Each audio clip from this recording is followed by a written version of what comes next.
In today's video, why we fall into a food coma.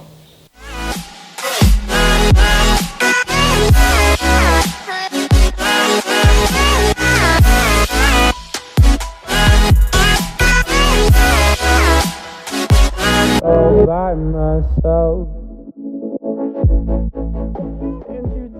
Hey guys, what's going on? This is Paul Ravella from ProPhysique.com. Happy Tuesday morning, and today's video is going to be about the topic of crashing or feeling very lethargic and tired after you eat a meal, why that happens, what we can do to combat it, what some strategies we can come up with. And this really is something that's highly relatable to me, because before I used to pay very much attention to my, let's say, meal timing or macronutrient intake.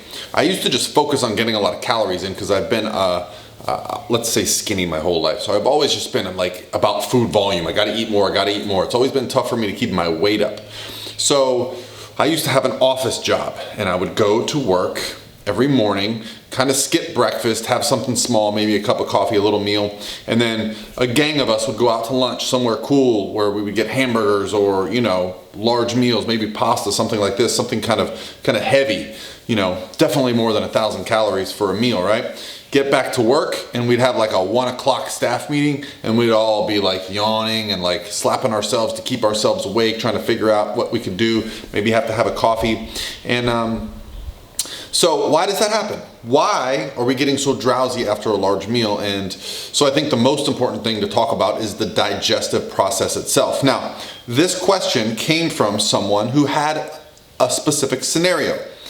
I got the question on my Instagram DM. It's at Paul Ravella if you guys are interested in posting up a question. So the question was, they fast, then they have a large meal, then they crash 2 to 3 hours later. So I want to talk about this, and I actually did some intermittent fasting earlier this year, so have a little bit of experience with this. I actually found that when I was intermittent fasting, that first meal for me digested rather well. So my experience was a little bit different. I actually found a little more energy. But what I want to talk about is, why do we get that crash? Why do we get that food coma? What's going on? Well, when we take in a large amount of food, the body then has to go into the process of breaking down that food and storing it or converting it so that we can use it as energy. That process requires an energy expenditure. So what you're doing is a multifaceted thing here. First, you're taking in a bunch of food, which increases insulin, right? Because your body is going to release that from the pancreas to move all this food around and get it to where it needs to go, okay? So we're going to see a big rise in blood sugar, and then we're gonna see a rapid drop, okay? That rapid drop in blood sugar is when you start to feel tired, okay? When you start to feel drowsy. And when you have all this food that needs to be broken down, your brain and your body are going to focus on doing a lot of that as well. So I just feel like it's the size of your meal that's going to cause this to happen. And I found an easy way to get around this. And you can still eat a rather large meal. And it's something that we've been talking about for a while now, and that is the post-meal walk.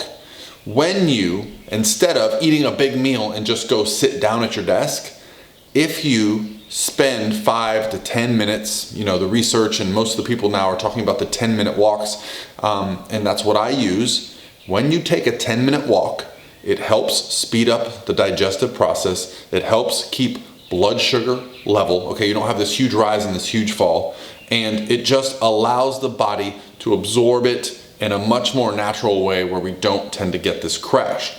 I've also found that as I've been tracking my meal sizes over time, now I tend to have a larger breakfast so that my second meal doesn't have to be so big to compensate.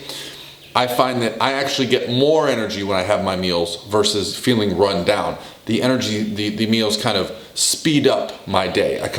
I need a meal to keep going, okay? I didn't like the feeling of, you know, having a big lunch, then feeling tired, then having a big meal and going to the gym. I used to always be falling asleep during the day, taking naps. That's another thing that you can look at. What might be making you tired is, what's your overall sleep cycle pattern? Are you getting enough sleep at night so that you don't feel as tired during the day? There's some research that shows that when you're short on sleep, not getting enough, Well, you don't do as well with carbohydrates, okay? And that's going to cause blood sugar to crash, and that you're going to have problems with energy throughout the day. You know, I am at a place in my life where I am much more regulated with my sleep, with my food, and I find that I no longer have these issues. I no longer have a meal and feel tired, okay? But I understand that that's not an easy thing to do for everybody. Maybe getting some sleep isn't the answer for you. Maybe smaller meals isn't the answer for you since you're doing fasting. So what I would suggest is perhaps doing the walk, doing some activity post-meal to help you. I think that's going to help regulate the digestion, the blood sugar, and keep your overall energy levels better. I understand that since you're doing a fasting approach, it's going to impact your day. You need to fast until that first meal. That first meal is going to be a sizable one. And so that would be my suggestion, my strategy for you.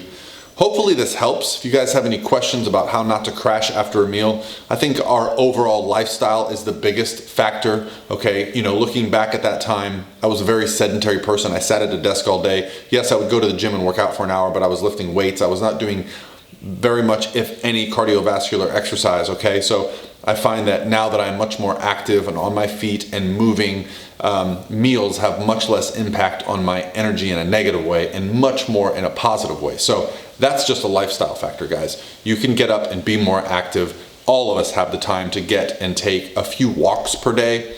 I find that has immense benefit on our overall well-being. Just look at the cultures of people that are pedestrians, cities where everyone is walking.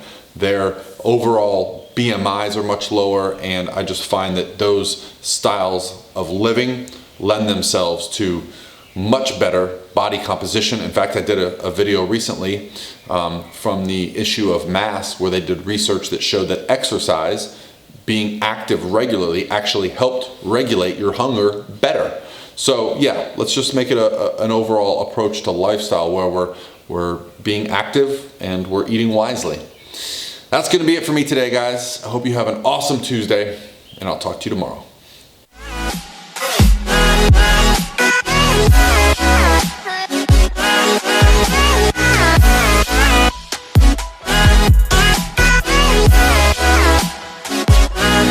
By myself.